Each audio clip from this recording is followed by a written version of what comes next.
사사기 14장 10절부터 14절까지 말씀, 구약성경 377쪽에 있습니다. 사사기 14장 10절부터 14절까지 말씀을 우리 다 함께 한 목소리로 합독하도록 하겠습니다. 합독하겠습니다. 시딤 골짜기에는 역청 구덩이가 많은지라 소돔 왕과 고모라 왕이 달아날 때에 그들이 거기 빠지고 나머지는 죄송합니다. 이 지금 내용이 잘못 나온 것 같아요. 사사기 14장 10절부터 14절까지입니다. 제가 읽도록 하겠습니다. 삼손의 아버지가 여자에게로 내려가매 삼손이 거기서 잔치를 베풀었으니 청년들은 이렇게 행하는 풍속이 있음이더라. 무리가 삼손을 보고 30명을 데려와서 친구를 삼아 그와 함께하게 한지라. 삼손이 그들에게 이르되 이제 내가 너희에게 수수께끼를 내리니 잔치하는 이래 동안에 너희가 그것을 풀어내게 말하면 내가 베옷 30벌과 겉옷 30벌을 너희에게 주리라. 그러나 그것을 능히 내게 말하지 못하면 너희가 내게 베옷 30벌과 겉옷 30벌을 줄지니라 하니 그들이 이르되 내가 수수께끼를 내면 우리가 그것을 들으리라 하매 삼손이 그들에게 이르되 먹는 자에게서 먹는 것이 나오고 강한 자에게서 단 것이 나왔느니라 하니라. 그들이 사흘이 되도록 수수께끼를 풀지 못하였더라. 아멘. 오늘 주인공은 삼손입니다. 여러분들이 이 삼손이라고 하는 인물에 대해서는 아마 들어보셨으리라 생각이 되는데요. 삼손은 출생부터 사실은 굉장히 주목받던 인생이었습니다. 그래서 오늘은 제목이 주목받는 인생이라도가 오늘 설교의 제목입니다. 방금 말씀드렸던 것처럼 아주 유명한 사람입니다. 우리에게도 유명하고 또 성경이 그의 일생을 어떻게 그려내고 있는가 보니까 다른 성경의 등장인물들과는 다른 특별 대우를 좀 받고 있는 것 같습니다. 물론 이제 삼손의 배경을 먼저 좀 살펴보자면 그는 단지파 출신이고 그리고 또 아버지의 이름이 언급이 되고 있죠. 사사시대 단지파의 마노아라고 하는 사람이 살았습니다. 그런데 그 아내가 아이를 낳지 못하는 거예요. 계속 아이를 낳지 못하는 상황이었습니다. 어느 날 하나님께서 사자를 보내셔가지고 너 아들을 낳을 거야 이렇게 말씀을 전해주셔요. 그런데 그 아이는 하나님께 바쳐질 나실인이기 때문에 나실인은 머리를 깎아서도 안 되고 포도주와 독주를 마셔서도 안 되고 또 부정한 것을 만져서도 안 되는 그런 사람입니다. 하나님께 바쳐졌다, 하나님께 드려졌다라고 하는 상징으로서 머리를 깎지 않고 면도를 하지 않고 그리고 또 포도주와 독주를 마시지 않고 그리고 부정한 것을 만지지 않는 그런 사람입니다. 이게 삼손은 출생을 기록하고 있어요. 굉장히 특별 대우입니다. 성경에서 출생 이야기가 기록되어 있는 사람이 그렇게 많지 않아요. 출생 이야기가 언급되는 인물들을 좀 생각해 보자면 물론 이삭도 있을 수 있습니다. 이삭은 아브라함이 간절하게 아이를 갖기 원했던 그 서사를 설명해야 되기 때문에 아브라함의 이야기 안에 이삭의 출생이 기록되어 있죠. 그러니까 사실은 갑자기 출생 이야기부터 시작을 하는 경우가 잘 없어요. 이삭 같은 경우는 아브라함이 이삭을 낳는 것이 그의 믿음과 굉장한 연관이 있기 때문에 서사상 당연히 등장을 할 수밖에 없는 상황이었다면 일단 다짜고짜 출생을 기록하고 보는 인물들은 많지가 않다는 겁니다. 구약 안에서는 모세 정도가 있을 것 같고요. 그리고 나서 오늘 살펴본 이 삼손 정도, 신약에서도 찾기가 그렇게 쉽지는 않습니다. 이 세례 요한이 출생 이야기가 언급이 되고요. 그 외에는 예수님 정도만 출생 이야기가 나오죠. 예수님은 사실 신구약을 통틀어서 어떤 그 하나님께서 인류 구속의 그 역사를 이루시기 위한 그 어마어마한 계획과 서사를 설명하시려면 당연히 인간의 몸을 입고 출생하시는 그 설명이 들어가지 않으면 안 되는 상황이니까 예수님도 개연성이 충분하죠. 그러니까 다짜고짜 출생부터 이야기하는 경우가 성경에 많지 않다. 대부분은 갑자기 등장을 합니다. 그냥 어느 날 어디 살던 누가 하면서 소개를 하거든요. 아브라함, 엘리야, 사도 바울 다 그냥 어느 순간 등장합니다. 근데 삼손은 주목을 하고 있다. 출생 이야기를 하고 있다 하는 겁니다. 그런데 여러분, 사실은 삼손 이야기를 잘 보면요, 출생부터 이렇게 성경에서 주목하고 있는 인생인 것 치고는 좀 묘합니다. 제가 이 묘하다고 말씀드리는 것은 삼손의 이야기가 서사가 꽤 길어요. 길어서 우리가 몇 장에 걸쳐서 삼손의 이야기를 볼 수 있는데 좋은 이야기가 별로 없습니다. 삼손은 그렇게 멋지고 훌륭하고 모범적인 그런 인물로 그려지지는 않아요. 오히려 좀 부정적인 느낌이 좀 들지 않나, 이런 생각을 하게 됩니다.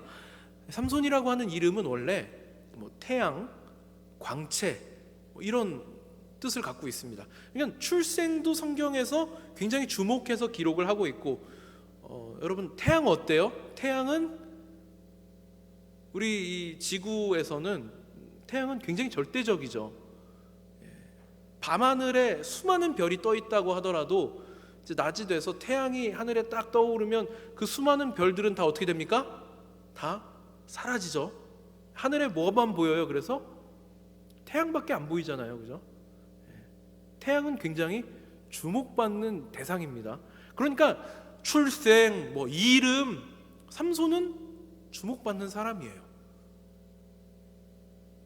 그렇지만 그 인생이 어떤가? 별 볼 일 없다, 형편없다. 저는 한마디로 삼손의 인생을 표현하자면 여인 때문에 망한 인생이라고 생각을 합니다. 삼손이 몰락하는데 3명의 여인이 등장을 합니다. 그래서 오늘 이제 14장에서 읽었던 딥나의 여인이 있고요, 그리고 가사의 기생이 나오고요, 그리고 블레셋의 들릴라라고 하는 여인이 있습니다. 그러니까 삼손의 서사 가운데에는 총 3명의 여인과 스캔들이 얽혀 있다, 이렇게 볼 수가 있고요. 삼손이 이 여인들에게 정신을 쏟느라, 근데 이제 물론 그렇습니다. 삼손이 이 3명의 여인들과 한 번에 연애를 하진 않아요. 그런데 어쨌든 이 여인들에게 몰두하느라 자신의 사명, 삼손의 사명이 뭘까요? 삼손의 사명은 이스라엘을 구원하는 거겠죠. 사사시대에 사사로 부름받은 사람들은 가나안의 다른 족속들의 공격으로부터 이스라엘을 보호하고 이스라엘 민족을 구원해야 하는 그런 사명이 주어져 있는데, 삼손도 역시 마찬가지입니다. 삼손은 이스라엘을 구원해야 하는 사명을 가지고 있었어요. 그런데 제가 삼손의 이야기를 좀 주목해서 보고자 하는 것은 그가 여인들에게 정신이 팔려가지고 사실은 자기에게 주어진 역할을 제대로 못하고 있습니다. 모범적이지 않다는 거죠.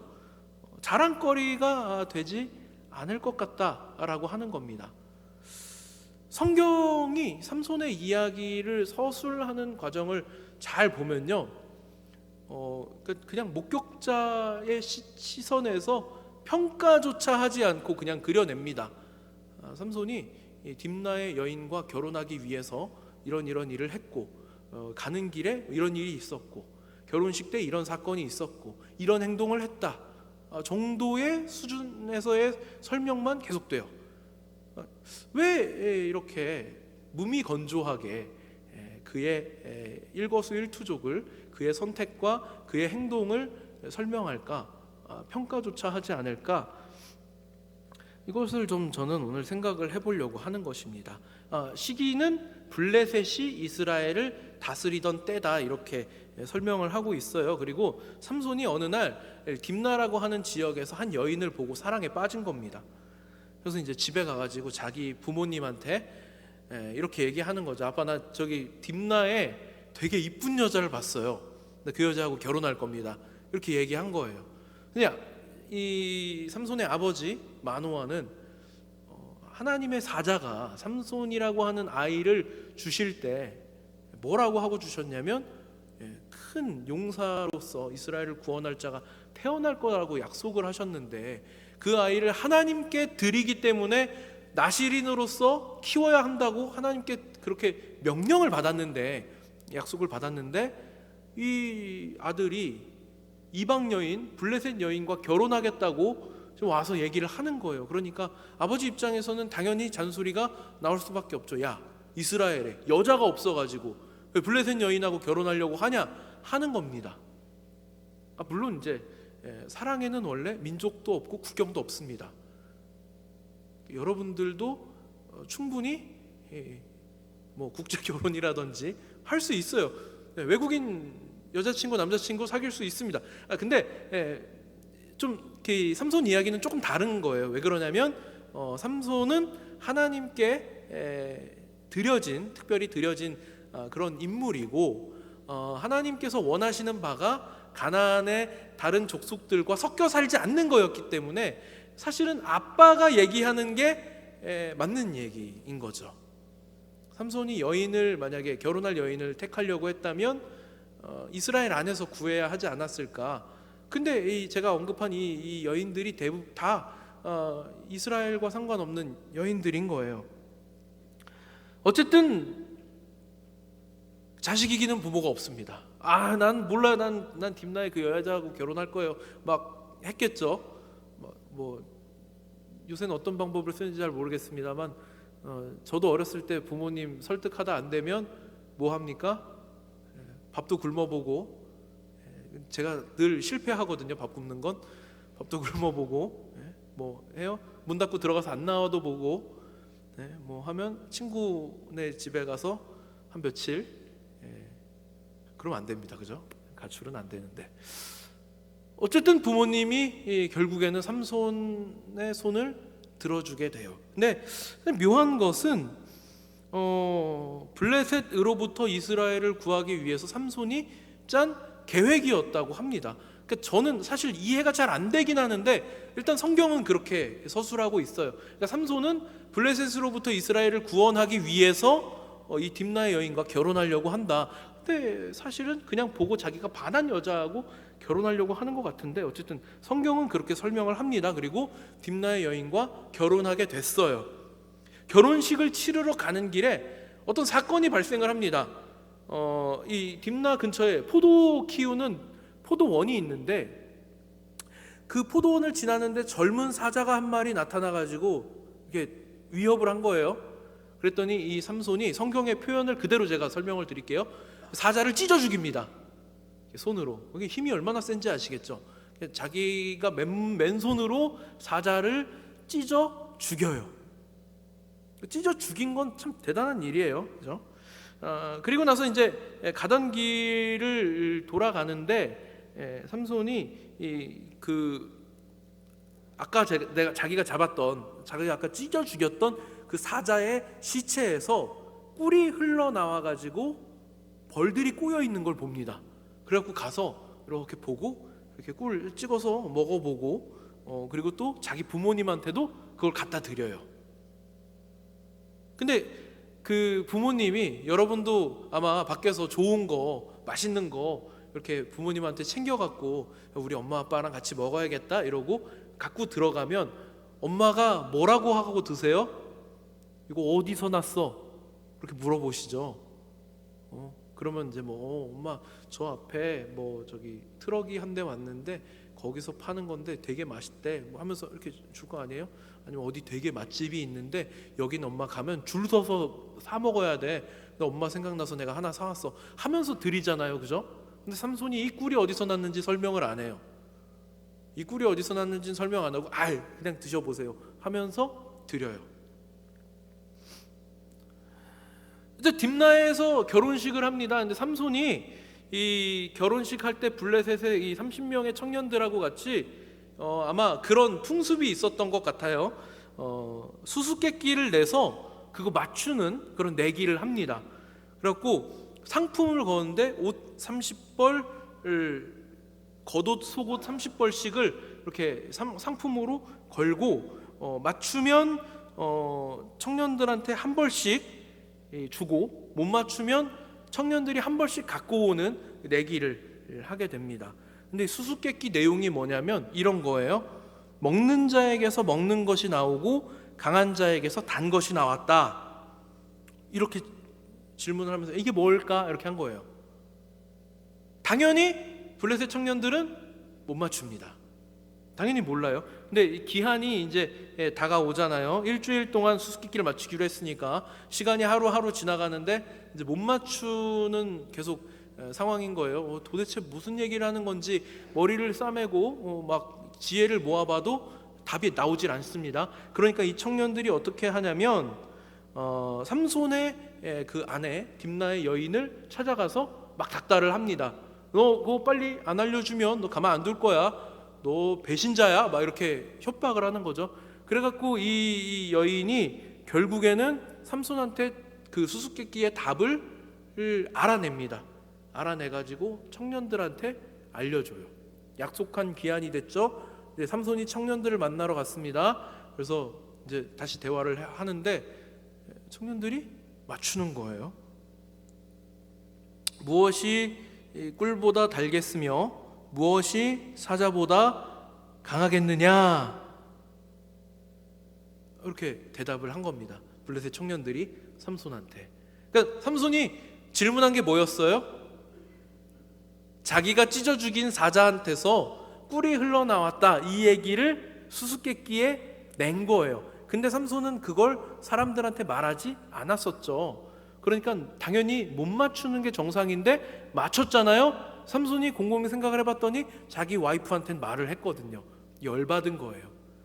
그 청년들한테 뭐라 그러냐면 너희가 내 암송아지로 밭을 갈지 않았다면 절대 못 맞췄을 거야 라고 얘기하는 겁니다.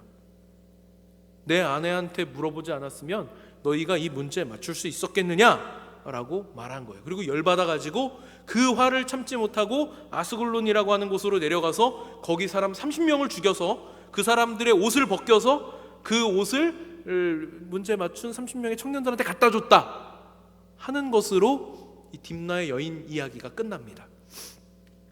물론 이 이야기를 들으시면 여러분들이 무슨 얘기야? 이렇게 의문이 드실 거예요.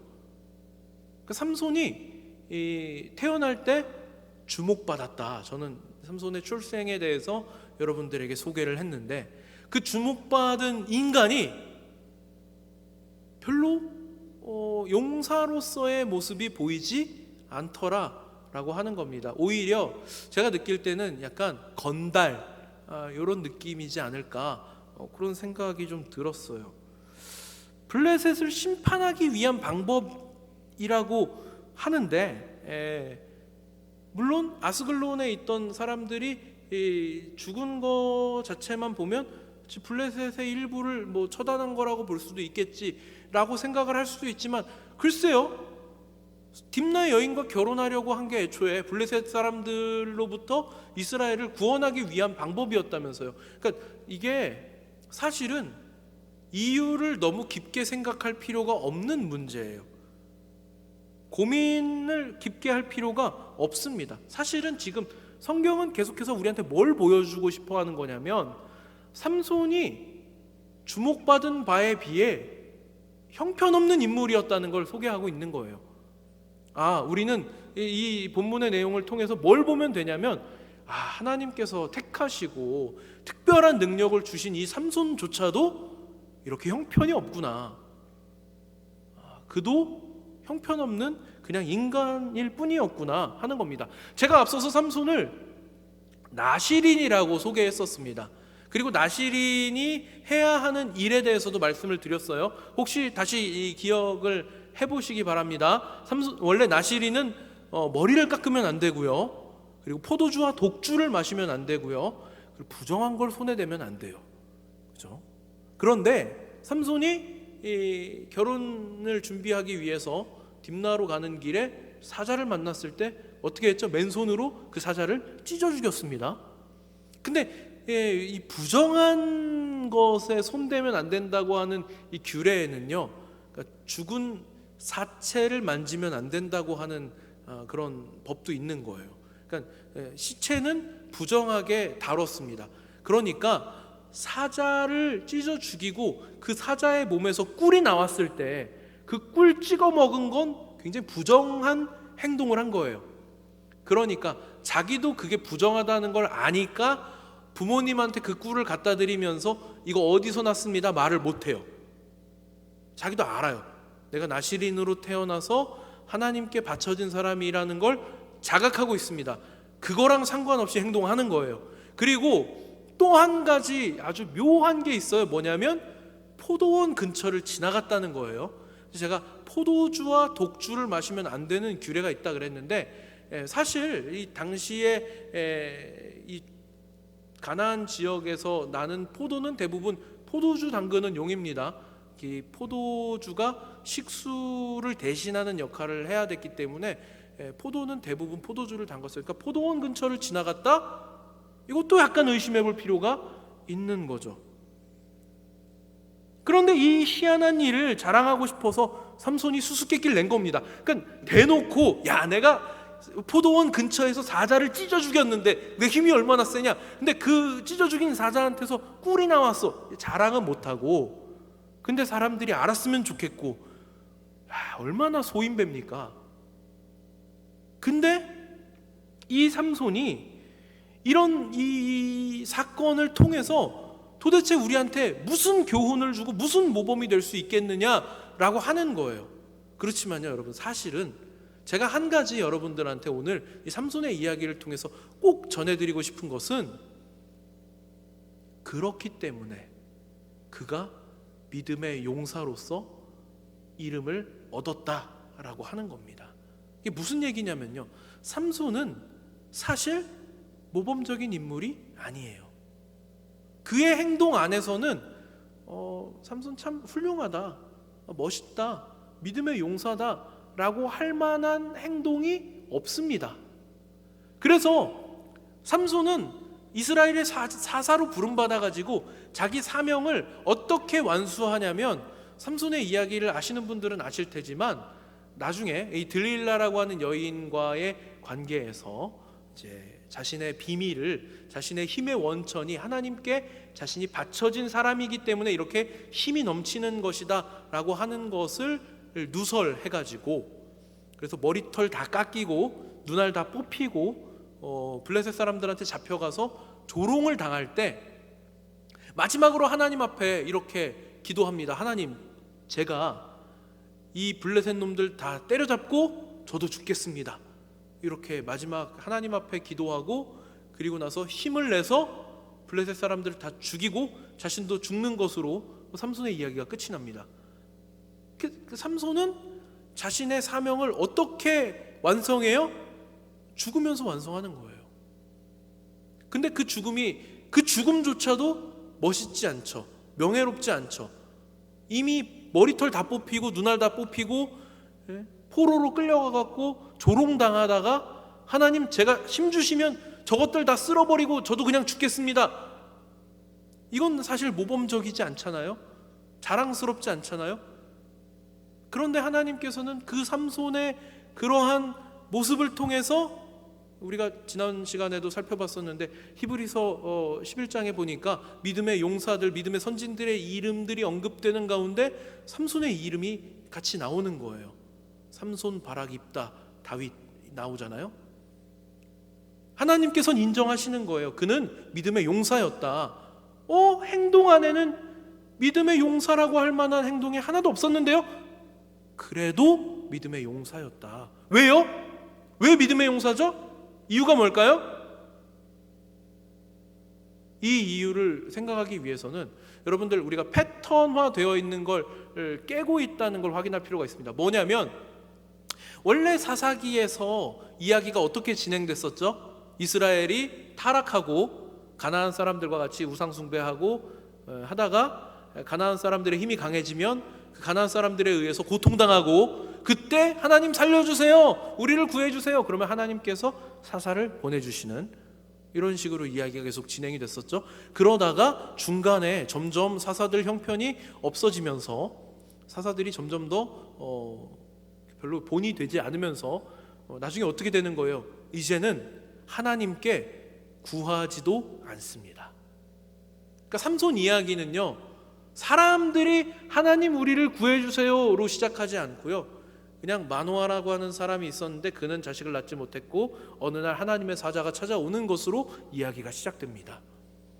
사람들이 원해서 세워진, 물론 사람들이 원한다고 세워지는 것도 아니지만 심지어는 원하지조차 않는 상황에서 하나님이 그냥 그를 택하신 거예요.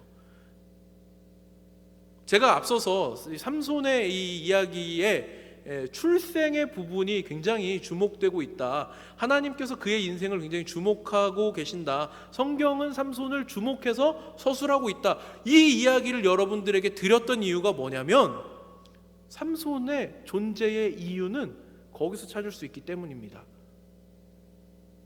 삼손은 오늘 살펴봤던 이 딥나의 여인과 얽혀있는 이 문제와 같은 이런 실수를 2번이나 더 반복합니다. 그가 반복하는 동안에 그렇다고 막 이 블레셋 사람들을 막 물리치고 뭐 그런 모습이 많이 보이느냐? 사실 그렇지도 않아요. 별로 그 행동들이 모범적이지도 않고 목적에 합당하지도 않은데, 그런데 하나님께서는 왜 그 인생을 주목하고 계시느냐? 하나님 그렇게 하기로 작정하셨으니까 그런 겁니다. 그러니까 놀랍게도 삼손이 죽은 뒤에 하나님 앞에 그 가치를 인정받은 거예요. 물론 그 죽음조차도 별로 그렇게 용맹해 보이지도 모범적으로 보이지도 영웅적으로 느껴지지도 않지만 어쨌든 그가 하나님께 부름받은 바, 이 블레셋의 소나기로부터 이스라엘을 구해내는 일에 성공했기 때문에 하나님께서 그를 영웅으로, 믿음의 용사로, 우리에게 믿음의 본으로서 소개해주고 계시는 겁니다. 아무도 원치 않았지만 하나님은 주목하셨던 삼손인 거예요. 사실은요 여러분, 우리도 마찬가지입니다.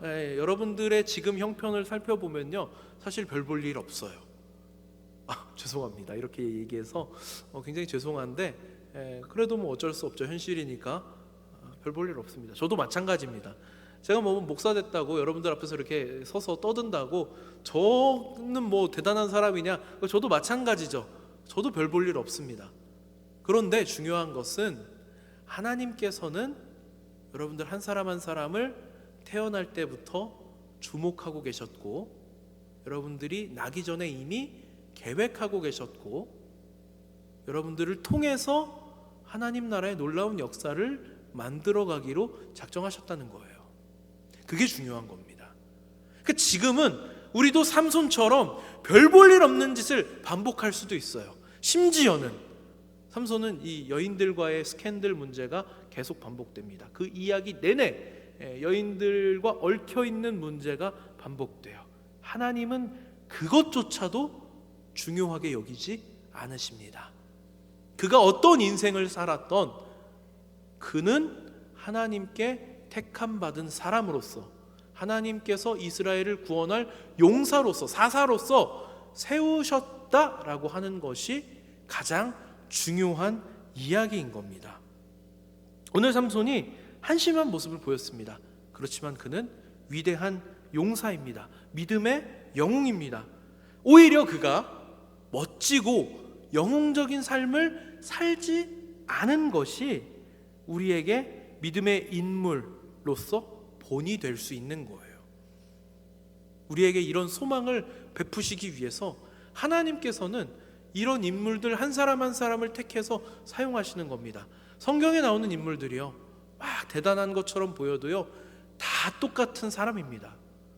우리는 이들을 통해서 저와 같은 저렇게 형편없는 사람도 하나님께서 택하시고 계획하신 대로 쓰시는구나.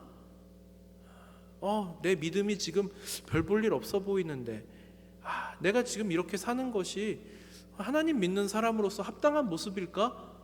여러분들이 이렇게 고민하는 모습들이요 물론 지금은 별로 모범적으로 보이지 않을지 모르겠지만 여러분보다 큰 하나님을 믿으시기 바랍니다. 분명히 하나님께서 계획하신 그 계획은 나의 지금의 어떠함이 문제가 아니고요, 하나님께서 품고 계시는, 하나님께서 여러분을 향하여 갖고 계시는 계획을 통하여 완성될 것이라는 말씀입니다. 모두 자리에서 일어나도록 하겠습니다.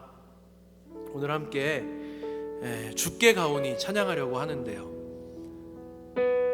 우리가 하나님께 나아가면 하나님께서 우리를 받아주시고, 그리고 우리의 부족하고 부끄러운 모습들 대신에 하나님이 처음에 여러분을 향하여 갖고 계셨던, 여러분 한 사람 한 사람을 지으시고 또 그 인생을 계획하시면서 여러분에게 품으셨던 그 소망들을 이루어 주실 줄 믿습니다. 우리가 우리 인생을 사느라 하나님을 떠나서 우리 마음대로 살았던 모습이 있다면, 하나님 오늘 내가 하나님께로 나아갑니다. 나를 새롭게 해주시고 하나님 은혜로 충만하게 채워주셔서 하나님 저를 향하여 처음 갖고 계셨던 그 계획을, 하나님께서 작정하셨던 그 놀라운 역사를 이루어 주시옵소서. 함께 고백하는 우리 청년들 되기를 소원합니다.